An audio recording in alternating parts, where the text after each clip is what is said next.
Hello guys, welcome back to the channel. In this today's tutorial, I'm going to show you how to hide your liked posts on Instagram from your friends. Okay, first of all, let's just open our Instagram application on our phone.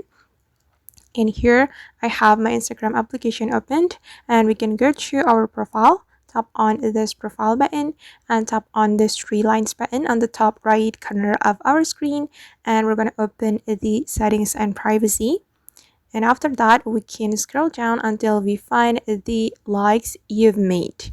This one, tap on this option, and here you can hide your liked post from your friends. If you want to hide it from your friends, you have to select don't allow anyone to see likes, or you can also allow close friends to see likes, and I'm just going to select this one. Okay, and now my liked post will be hidden from anyone. So my friends cannot see my liked post on Instagram. Alright guys, and that's how we can hide liked posts on Instagram from our friends. I hope this tutorial will be useful for you. Thank you so much for watching and see you in the next video.